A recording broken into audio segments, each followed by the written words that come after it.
Shri Vijayasai Reddy ji 7 minute हैं।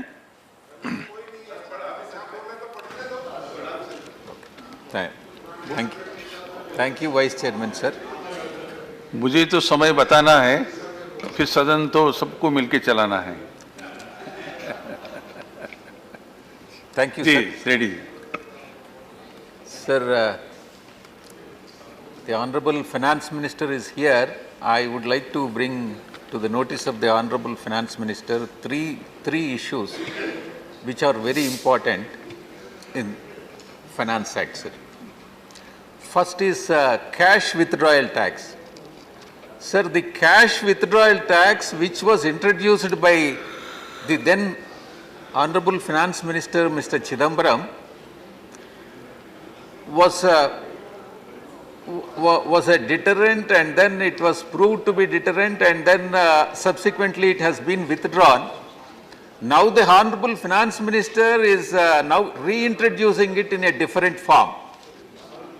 Sir, the cash withdrawals from the bank, after all, what is lying, the cash what is lying in the bank balance what is credited to the bank account is our own money which has been deposited in the bank. Sir, I really don't understand why the Honorable Finance Minister would like to tax the withdrawals from the bank. Sir, because it is neither a revenue nor an expenditure. When it is neither a revenue nor an expenditure, how the cash withdrawals can be taxed and brought within the purview of the Finance Act is the number one point, sir. Sir, the point number two is the filing of return.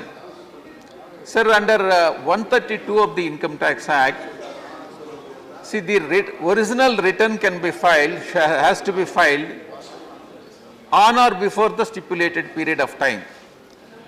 Sir, if original return is not filed, see, there are some instances where the filing of return is mandatory even though there is no taxable income. When there is no taxable income, because of the mandatory nature of the mandatory obligation that is cast on the assessee to file the return, eventually it may not result in the paying of tax. So when there is no tax, the penalty, levying penalty, that too automatic penalty for not filing of return is somewhat which cannot be not acceptable, sir. And when original return is not filed, and subsequently in the earlier act, now before this amendment is brought into force, if somebody wants to file a revised return, to the best of my knowledge earlier, it can be filed within 1 year from the end of the assessment year. That was the original act, sir.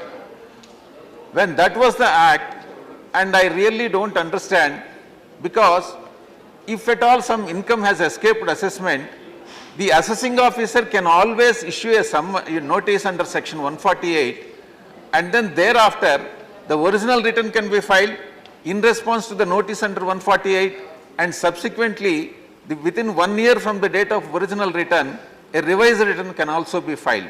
Now that the Honorable Finance Minister has brought some amendment in that which is detrimental to the interest of the assessee, sir. And as I have told you, automatic penalty is also not acceptable. And coming to some plus points, sir, particularly for startup companies, see, originally they were given exemptions from the angel tax, and now it has been extended to startups by submitting the prescribed form. This is a welcome step, sir. Sir, coming to section 45 ID, empowers the RBI over the NBFCs, and even it empowers even the RBI to remove certain directors, sir, in the interest of the public and in the interest of the debtor, in the interest of the depositors and creditors. This is again a welcome step, and under section 45 ID, even the RBI can appoint a new administrator also. This is a welcome step. This is needed so that NBFCs do not run into massive losses, and which we have seen in the past. Sir, coming to the National Housing Bank is a both refinancier and the regulator of housing finance companies. This gives a somewhat a conflicting and difficult mandate to NHB, National Housing Bank.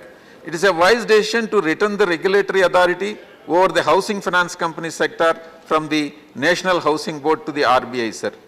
Then coming to the another point, sir, individuals earning more than 5 crore a year, individuals earning more than 5 crore income a year would now pay an effective tax of 42.7%, and those earning between 2 crores and 5 crores bringing their effective tax rate about 39%, sir. This is a good step, and as the idea of taxation is redistribution of wealth, sir. Sir, I would like to make some more suggestions to the Honorable Finance Minister. Sir, particularly the cess on petrol and diesel, which will adversely hit the farmers' interest most, sir. So we want the farmers to have money in their hands. If the diesel which goes into their tractors or farm equipment and they are taxed higher, the farmers have to spend much more, and which will adversely affect the interest of the farmers, sir.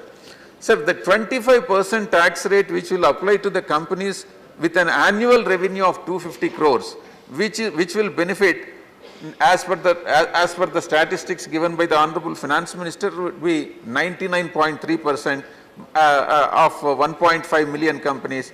My point is, why not 100%? Sir, this is another thing, sir.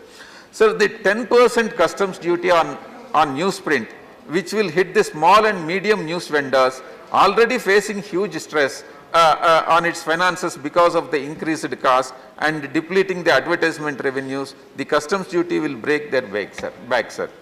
And sir, the finance bill should further try to broaden the tax base. According to me, on perusal of records, what I could observe, the gross tax to GDP ratio declined from 10.9% to 11.2% last year, sir, because of the indirect taxes falling short of the budget estimates by about 16%. India's growth of tax revenues is not in sync with the GDP, sir. So these are all the suggestions what I could make, and I hope Honorable Finance Minister particularly take care of this cash withdrawal tax, which is not advisable, and it has been introduced and withdrawn, and again they are reintroducing it, and the filing of the automatic penalty in the case of original return, non-filing of original return, and the for the time for filing of revised return. Thank you very much.